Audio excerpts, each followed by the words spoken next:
नमस्कार, book pod में आपका स्वागत है। मैं हूं आपकी होस्ट काजल। और मैं हूं आपका दोस्त आर.के। काजल, दुनिया में अमीर तो बहुत हैं जो फोर्ब्स की लिस्ट में सबसे ऊपर आते हैं, लेकिन एक इंसान ऐसा है जो लिस्ट में भले ही ऊपर ना हो, लेकिन करोड़ों हिंदुस्तानियों के दिल में सबसे ऊपर है। बिल्कुल सही आर.के। वो शख्स जिसने सिखाया कि बिजनेस सिर्फ मुनाफा कमाने का नाम नहीं, बल्कि भरोसा कमाने का नाम है। सुई से लेकर हवाई जहाज तक और नमक से लेकर सॉफ्टवेयर तक, जिसने भारत को दुनिया के नक्शे पर एक महाशक्ति बनाया। जी हाँ, आज हम बात कर रहे हैं भारत के असली रत्न पद्म विभूषण रतन टाटा की। आज हम जिस किताब की गहराइयों में उतरने वाले हैं, उसका नाम ही उनकी पहचान है, बिजनेस कोहिनूर रतन टाटा। कैसे एक शांत स्वभाव के व्यक्ति ने टाटा ग्रुप को $100 बिलियन का साम्राज्य बनाया, कैसे उन्होंने फोर्ड से अपना अपमान का बदला जैगुआर खरीद कर लिया, और 26/11 हमले के बाद उन्होंने अपने कर्मचारियों के लिए जो किया वो मिसाल कैसे बना। अगर आप एक एथिकल लीडर बनना चाहते हैं और जानना चाहते हैं कि इज्जत और दौलत दोनों एक साथ कैसे कमाई जाती है, तो ये पॉडकास्ट आपके लिए एक मास्टर क्लास है। चलिए इस लीजेंड की कहानी शुरू करते हैं, सिर्फ द बुक पॉड पर। हमारे पास जो स्रोत है वो हमें टाटा परिवार के पूरे सफर पर ले जाते हैं। मतलब गुजरात के नौसारी की पारसी जड़ों से लेकर एक बहुत बड़े ग्लोबल ग्रुप बनने तक। तो आज का हमारा मिशन यही समझना है कि कैसे एक परिवार की दूरदर्शिता ने न सिर्फ भारत के इंडस्ट्रियल सीन को हमेशा के लिए बदला, बल्कि समाज सेवा और राष्ट्र निर्माण में भी एक ऐसा बेंचमार्क सेट किया जो मतलब आज भी बेजोड़ है। चलिए इस कहानी की परतों को खोलते हैं। और ये कहानी सिर्फ बिजनेस की नहीं है, ये एक तरह से परंपरा को चुनौती देने की भी है। इसकी शुरुआत होती है गुजरात के नौसारी में पारसी पुरोहितों के एक परिवार से, जहां नौशिरवांजी टाटा ने एक बहुत बड़ा और यूं कहिए साहसिक फैसला लिया। उन्होंने सदियों से चली आ रही पुरोहित्य की पारिवारिक परंपरा को तोड़ा और बिजनेस की दुनिया में कदम रखा। और वो पहला कदम था जिसने भारत के भविष्य की एक नई इबारत लिखने की नींव रखी। और उसी नींव पर एक शानदार इमारत खड़ी की उनके बेटे जमशेद जी टाटा ने। जन्म 3 मार्च 1839 को नवसारी में ही हुआ था। उन्हें अक्सर भारतीय उद्योग का जनक कहा जाता है, और आज की बातचीत में ये बिल्कुल साफ हो जाएगा कि ऐसा क्यों है। सिर्फ 17 साल की उम्र में वो मुंबई के एल्फिंस्टन कॉलेज में दाखिल हुए और पढ़ाई पूरी करके अपने पिता के बिजनेस से जुड़ गए। हाँ, और यहीं से कहानी बहुत दिलचस्प हो जाती है। जमशेद जी के दिमाग में 4 बहुत बड़े सपने पल रहे थे। वो एक स्टील कंपनी बनाना चाहते थे, एक हाइड्रो इलेक्ट्रिक पावर प्लांट, एक वर्ल्ड क्लास रिसर्च यूनिवर्सिटी और एक ऐसा शानदार होटल बनाना चाहते थे जैसा एशिया में कोई दूसरा ना हो। 4 बहुत बड़े सपने, लेकिन हमारे स्रोत बताते हैं कि उनके जीवन काल में इनमें से सिर्फ एक ही सपना पूरा हो पाया, है ना? बिल्कुल, सिर्फ ताजमहल होटल का सपना ही वो अपनी आंखों से सच होते देख पाए। बाकी तीनों सपने उनकी विरासत बन गईं, जिन्हें अगली पीढ़ी ने पूरा किया। तो चलिए उनके पहले कदम पर चलते हैं। 29 साल की उम्र और कैपिटल सिर्फ 21,000 रुपए। उन्होंने एक पुरानी तेल मिल खरीदी, उसे एलेक्जेंड्रा कॉटन मिल नाम की एक टेक्सटाइल मिल में बदला और कुछ ही सालों में उसे अच्छे मुनाफे पर बेच भी दिया। ये उनकी बिजनेस समझ का पहला बड़ा सबूत था। हाँ, और ये तो बस शुरुआत थी। इसके बाद उन्होंने जो किया वो उनकी स्ट्रेटेजिक सोच को दिखाता है। 1877 में उन्होंने एम्प्रेस मिल की स्थापना की, लेकिन उस समय के टेक्सटाइल हब बंबई में नहीं बल्कि नागपुर में। ये थोड़ा अजीब लगता है, हर कोई तो बंबई में मिल खोल रहा था, वो नागपुर क्यों गए? क्या स्रोतों में इसका कोई कारण बताया गया? हाँ, और वजह बहुत सॉलिड थी। उन्होंने देखा कि नागपुर कपास उत्पादन का केंद्र है, मतलब कच्चा माल वहीं मिलेगा। दूसरा, वहां रेलवे की सुविधा थी जिससे माल भेजना आसान था। और तीसरा, पानी की कोई कमी नहीं थी। तो उन्होंने लॉजिस्टिक्स और सप्लाई चेन के बारे में उस जमाने में ही सोच लिया था। वो सिर्फ एक मिल नहीं थी, वो उनकी एक इनोवेशन लैब थी। और इसी लैब में उन्होंने कुछ ऐसे प्रयोग किए जो आज भी हैरान करते हैं। मैं यहाँ कर्मचारियों के कल्याण की बात कर रही हूँ। 1886 में पेंशन फंड, ये बात दिमाग को चकरा देती है। उस जमाने में तो मजदूरों के हक की बात करना भी मतलब बहुत बड़ी बात थी। बिल्कुल, और सिर्फ पेंशन फंड ही नहीं, 1895 में एक्सीडेंट कंपनसेशन भी। जरा सोचिए, उस वक्त तो पश्चिमी देशों में भी ये सब नहीं सोचा गया था। स्रोत बताते हैं कि बाकी मिल मालिक सोचते थे कि वो पैसा बर्बाद कर रहे हैं, लेकिन जमशेद जी का मानना था कि एक खुश और स्वस्थ कर्मचारी ही एक मुनाफे वाली कंपनी की नींव है। वो नतीजा देख रहे थे, लागत नहीं। वाह, तो ये सिर्फ परोपकार नहीं था, ये एक शानदार बिजनेस स्ट्रैटेजी भी थी। उनकी बिजनेस स्किल्स का एक और उदाहरण स्वदेशी कॉटन मिल की कहानी में मिलता है। सही बात है। उन्होंने एक घाटे में चल रही एक तरह से बीमार मिल को खरीदा। जब बैंकों ने कर्ज देने से मना कर दिया तो उन्होंने हिम्मत नहीं हारी। अपने पारिवारिक ट्रस्ट और एम्प्रेस मिल के शेयर बेचकर पैसा जुटाया और उस मिल में लगा दिया, और कुछ ही सालों में उन्होंने उसे एक सफल एक्सपोर्टर बना दिया, जिसका कपड़ा चीन, कोरिया और जापान तक जाने लगा। ये उनकी जोखिम लेने की क्षमता और अपने विजन पर अटूट भरोसे को दिखाता है। ठीक है, तो टेक्सटाइल में वो सफल हो चुके थे, लेकिन स्टील, ये तो बिल्कुल अलग ही खेल था। उस समय भारत में स्टील बनाने का सोचना भी मुझे लगता है आज मंगल पर कॉलोनी बसाने जैसा रहा होगा। ये आइडिया आया कहाँ से? ये आइडिया उन्हें इंग्लैंड में आया था, जब उन्होंने वहां के औद्योगिक विकास को देखा। उन्होंने संकल्प लिया कि भारत भी स्टील बनाएगा। इसके लिए उन्होंने अमेरिकी जियोलॉजिस्ट चार्ल्स पेजबरिन की मदद ली और भारत में लॉ अयस्क के भंडारों की खोज शुरू करवाई। एक बहुत लंबा और मुश्किल काम था। और दुख की बात है कि वो इस सपने को पूरा होते हुए नहीं देख पाए। 1904 में उनका निधन हो गया। हाँ, लेकिन उनके बेटों दोराब जी और रतन टाटा ने इस सपने को जिंदा रखा। उन्होंने उस खोज को जारी रखा और आखिरकार 1907 में साक्षी नाम की एक छोटी सी जगह पर Tata iron and steel company की नींव रखी। और यही साक्षी आज जमशेदपुर के नाम से जाना जाता है। बिल्कुल। और स्टील प्लांट से भी पहले हाँ, उनका एक और सपना सच हुआ, ताजमहल होटल। उद्घाटन 1903 में। हमारे स्रोत बताते हैं कि यह सिर्फ एक होटल नहीं था, बल्कि एक स्टेटमेंट था। बिल्कुल सही। ये भारत में टूरिज्म को एक नई दिशा देने का एक जरिया था। और इसकी खासियतें देखिए, ये बंबई की पहली इमारत थी जिसमें बिजली थी। इसमें उस जमाने में अमेरिका से मंगवाए गए पंखे थे, तुर्की शैली के बाथरूम थे और यहाँ तक कि एक जर्मन एलिवेटर भी था। ये हर मायने में अपने समय से दशकों आगे था। जमशेद जी की विरासत सिर्फ उनके बनाए कारखानों में नहीं, बल्कि उनकी इसी सोच में है, दूरदर्शिता, इनोवेशन और समाज के प्रति जिम्मेदारी।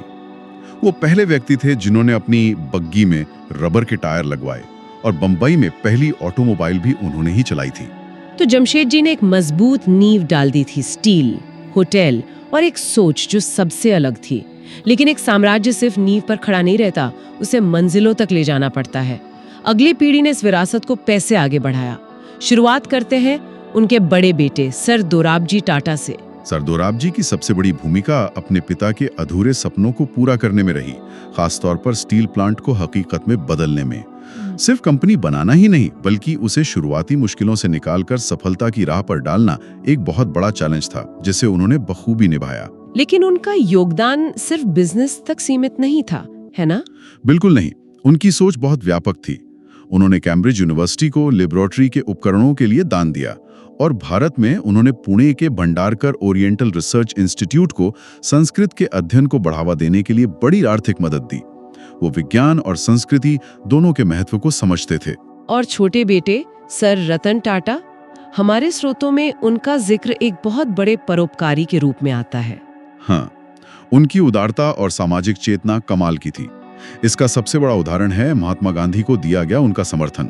जब गांधी जी दक्षिण अफ्रीका में रंग भेद के खिलाफ आंदोलन कर रहे थे, तो सर रतन टाटा ने उन्हें 1,25,000 रुपए की भारी भरकम रकम भेजी थी। 1,25,000 रुपए उस जमाने में ये तो एक बहुत बड़ी रकम रही होगी। और ये रकम आज के हिसाब से करोड़ों में होगी।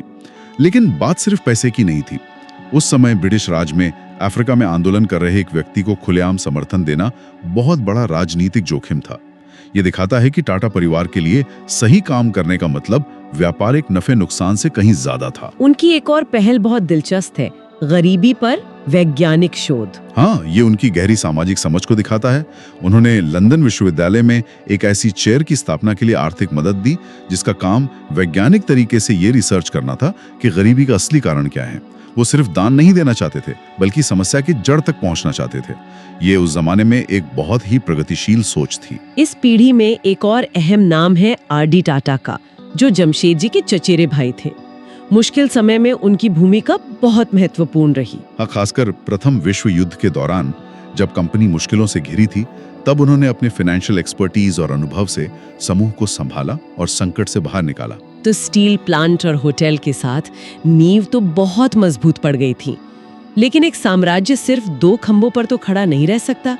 यहाँ से समूह ने जो उड़ान भरी, वो कहानी तो और भी दिलचस्प है, खासकर सड़कों पर। मेरा मतलब है टाटा मोटर्स। टाटा मोटर्स और भारत की पहली पूरी तरह से स्वदेशी कार इंडिका की कहानी बहुत खास है। 1999 में जब इंडिका लॉन्च हुई तो कंपनी के पास 1,15,000 एडवांस बुकिंग्स थी और ये वो बुकिंग्स थी जिसमें लोगों ने पूरी रकम पहले ही चुका दी थी। ये दिखाता है कि लोगों में भारत में बनी कार को लेकर कितना उत्साह था। और फिर आया रतन टाटा का सबसे महत्वाकांक्षी सपना, नैनो। हमारे स्रोत बताते हैं कि इसका आइडिया उन्हें किसी बिजनेस मीटिंग में नहीं बल्कि सड़क पर एक दृश्य देखकर आया था। बिल्कुल, उन्होंने बारिश में एक स्कूटर पर एक पूरे परिवार को, पति, पत्नी और 2 बच्चों को असुरक्षित तरीके से जाते देखा। वहीं उन्होंने तय किया कि वो एक ऐसी कार बनाएंगे जो आम भारतीय परिवार के लिए सुरक्षित और सस्ती हो। उन्होंने 1 लाख रुपए की कार बनाने का वादा किया जिसे सबने नामुमकिन कहा था। इसे बनाने में चुनौतियां तो बहुत आई होंगी। 1 लाख में कार बनाना मतलब इंजीनियरिंग के सारे नियम दोबारा लिखने जैसा था। बहुत बड़ी चुनौतियां थी। लागत कम रखने के लिए पारंपरिक इंजीनियरिंग से हटकर इंजन को कार में पीछे लगाया गया। वजन कम करने के लिए नए मटेरियल का इस्तेमाल किया गया। हर पुर्जे को फिर से डिजाइन किया गया ताकि वो सस्ता भी हो और मजबूत भी। लेकिन सबसे बड़ी चुनौती शायद फैक्ट्री लगाने को लेकर हुई, सिंगूर विवाद। हाँ, वो एक बहुत मुश्किल दौर था।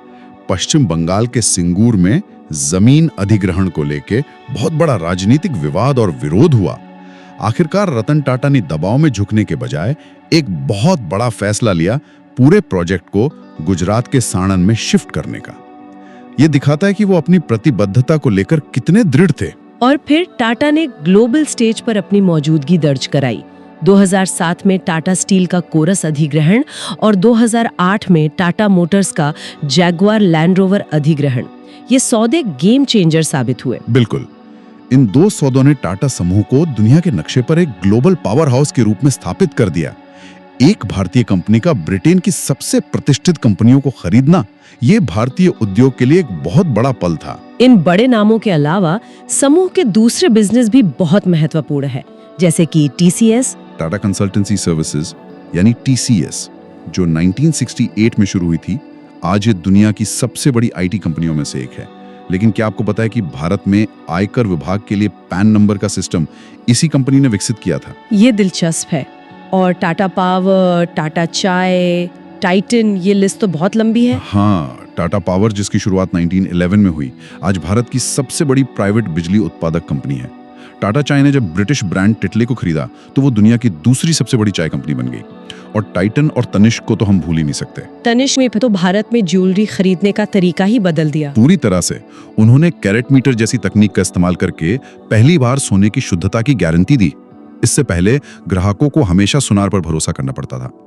तनिष्क ने बाजार में पारदर्शिता लाकर ग्राहकों का भरोसा जीता और एक बहुत बड़ा ब्रांड बनाया। तो हमने बिजनेस की बात की, व्यापार की बात की, लेकिन टाटा की कहानी का जो सबसे अनोखा और शायद सबसे जरूरी हिस्सा है वो है उनकी फिलॉसफी, समाज को वापस लौटाने की सोच। ये बात अविश्वसनीय लगती है कि टाटा समूह की 65.8% हिस्सेदारी चैरिटेबल ट्रस्टों के पास है। ये सचमुच एक अनूठा मॉडल है।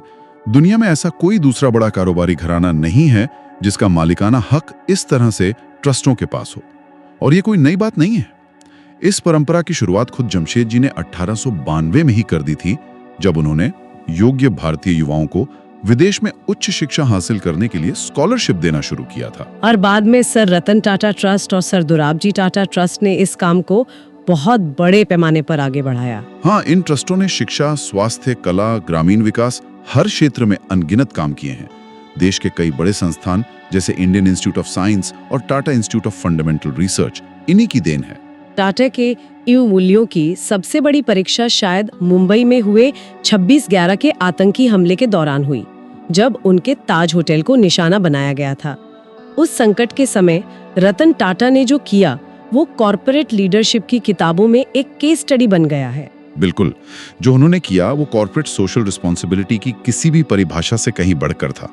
रतन टाटा व्यक्तिगत रूप से हमले में मारे गए या घायल हुए 80 कर्मचारियों के परिवारों से मिले। ये कोई सीईओ नहीं कर रहा था, ये परिवार का मुखिया कर रहा था।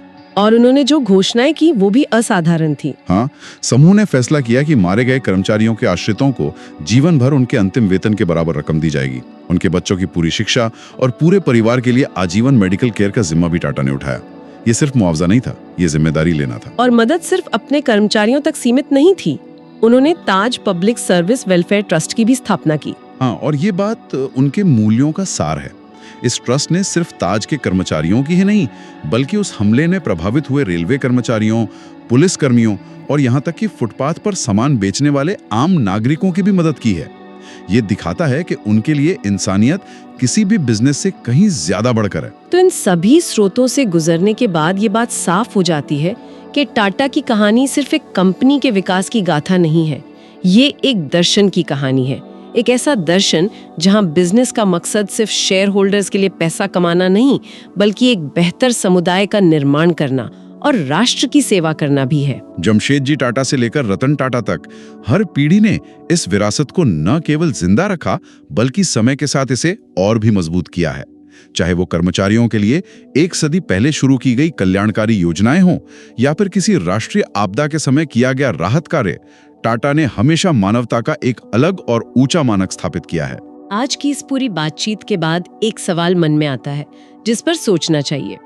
ग्लोबलाइजेशन और स्टार्टअप्स के इस दौर में जहां बिजनेस के मॉडल बहुत तेजी से बदल रहे हैं और फोकस अक्सर क्विक प्रॉफिट और यूनिकॉर्न स्टेटस पर होता है, क्या टाटा का ये सदी पुराना, मूल्यों पर आधारित और समाज को केंद्र में रखने वाला मॉडल भविष्य के उद्यमियों के लिए भी उतना ही प्रासंगिक है? तो दोस्तों, ये थी रतन टाटा की वो कहानी जो साबित करती है कि बिजनेस का मतलब सिर्फ पैसे कमाना नहीं, बल्कि लोगों की जिंदगी बेहतर बनाना है। वो सच में भारत के अनमोल कोहिनूर है। हमें उम्मीद है कि द बुक पॉड के इस एपिसोड ने आपके सोचने का नजरिया बदल दिया होगा। अगर आप भी रतन टाटा के उसूलों को मानते हैं तो हमारे चैनल को अभी सब्सक्राइब करें और लाइक बटन दबाकर इस लेजेंड को सलाम करें। इस वीडियो को अपने हर उस दोस्त और कलीग के साथ शेयर करें जो बिजनेस में शॉर्टकट नहीं, बल्कि लंबी रेस का घोड़ा बनना चाहता है। ये वीडियो उन्हें सही रास्ता दिखाएगा। और अब आज का वो सवाल जो आपको एक लीडर की तरह सोचने पर मजबूर करेगा। रतन टाटा ने हमेशा प्रॉफिट से ज्यादा वैल्यूज को चुना। तो हमारा सवाल आपसे ये है, और इसका जवाब आपको बहुत सोच समझकर नीचे कमेंट बॉक्स में देना है। अगर आज आपको टाटा ग्रुप का सीईओ बना दिया जाए तो वो कौन सा एक बड़ा बदलाव या नया आइडिया है जो आप कंपनी में लागू करेंगे? आप रतन टाटा की विरासत को आगे कैसे बढ़ाएंगे? अपने विजन को कमेंट में लिखें। हम देखना चाहते हैं कि आप में कितना बड़ा लीडर छिपा है। मैं आर.के. और मैं काजल आपसे फिर मिलेंगे एक नई शख्सियत और नई सीख के साथ। तब तक के लिए बड़ा सोचिए और देश के लिए सोचिए। धन्यवाद।